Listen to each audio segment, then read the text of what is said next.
الذي جعل القلم للكتابة والكتابة للقراءة والقراءة للمعرفة والمعرفة للعبادة والعبادة لله وحده أشهد أن لا إله إلا الله وأشهد أن محمد رسول الله أما بعد رب اشرح لي صدري ويسر لي أمري wahlul 'uqdatam min lisani yafqahu qawli.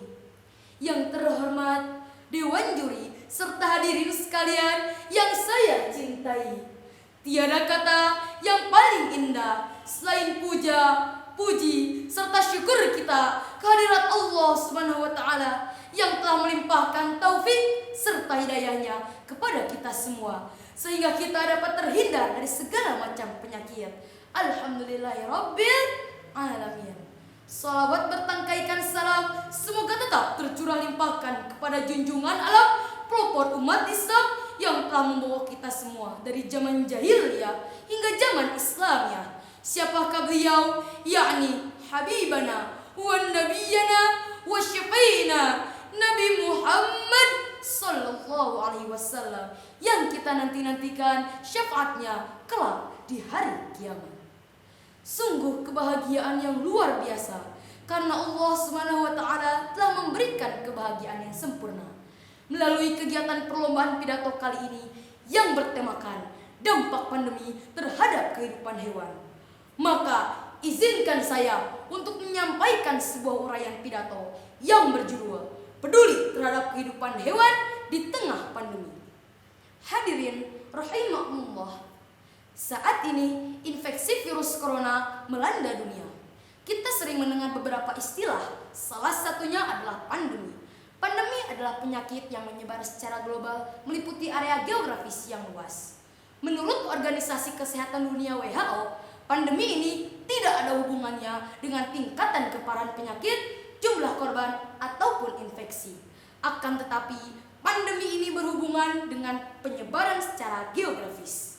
Kit virus corona yang menyebabkan penyakit COVID-19 saat ini dinyatakan oleh WHO sebagai pandemi. Penyakit yang diduga awal muncul pertama kali di Wuhan, Tiongkok tersebut telah menyebar ke berbagai belahan negara di dunia. Salah satunya adalah negara Indonesia. Selain kepada manusia, berdampak juga kepada kehidupan hewan di kebun binatang. Sejumlah kebun binatang di Indonesia mengalami kesulitan dalam persediaan pakan. Pemerintah telah menghimbau masyarakat untuk melakukan social distancing, juga memutus rantai persebaran virus corona. Masyarakat diam di rumah dan tidak keluar kemana-mana. Oleh karena itu, pengunjung kebun binatang pun mengalami penurunan yang cukup drastis. Akibatnya, pihak kebun binatang tidak memiliki pemasukan. Hal ini juga mengakibatkan pihak kebun binatang tidak bisa memberikan pakan untuk hewan di sana. Hadirin rahimakumullah. Tetapi ada juga kebebasan bagi hewan. Contohnya di Afrika Selatan. Misalnya beberapa anjing liar, zebra, dan antelope terlihat berkeliaran di lapangan golf dekat Taman Nasional di Afrika Selatan. Mark Bekoff berkata, hewan bukan barang milik atau benda, melainkan organisme hidup, subjek kehidupan yang layak akan belas kasih, rasa hormat, persahabatan, dan dukungan kita semua. Sebagai sesama makhluk hidup, kita dianjurkan untuk saling menyayangi. Sebagaimana yang dikatakan dalam hadis, man la yarham la yurham.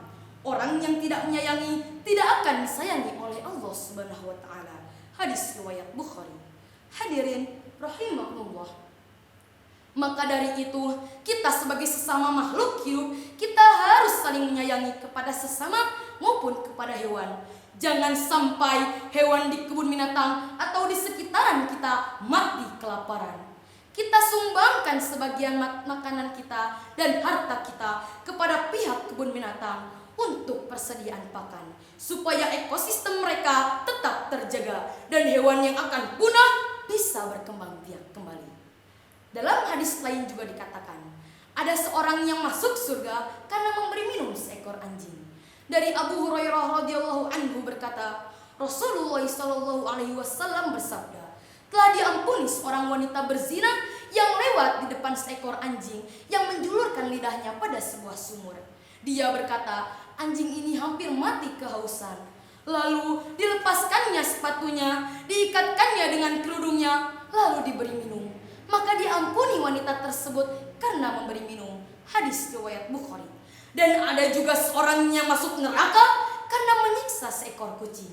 Nabi Muhammad SAW bersabda, ada seorang perempuan yang masuk neraka karena menyiksa seekor kucing. Kucing itu diikatnya sampai mati. Dia tidak diberi makan, tidak pula diberikannya lepas, sehingga bisa mencari makan sendiri, sekalipun serangga-serangga di tanah. Hadirin rahimakumullah. Maka dari itu teman-teman, di tengah pandemi virus corona ini, dampak kehidupan bagi hewan sangatlah memprihatinkan, khususnya hewan yang berada di kebun binatang yang kurang pakan. Bisa jadi bagi mereka jika tidak diberi makan, maka kehidupan dan ekosistem mereka akan punah. Maka jangan lupa agar selalu berdoa kepada Allah Subhanahu wa taala agar dunia ini bisa kembali seperti sedia kala. Kita bisa melihat dengan bebas alam terbuka dan keanekaragaman makhluk yang diciptakan oleh Allah Subhanahu wa taala yang sangat menakjubkan. Demikian pidato yang dapat saya sampaikan, kurang dan lebihnya mohon dimaafkan. Unzur ma qala wa la tanzur man qala. Billahi fisabilil haq.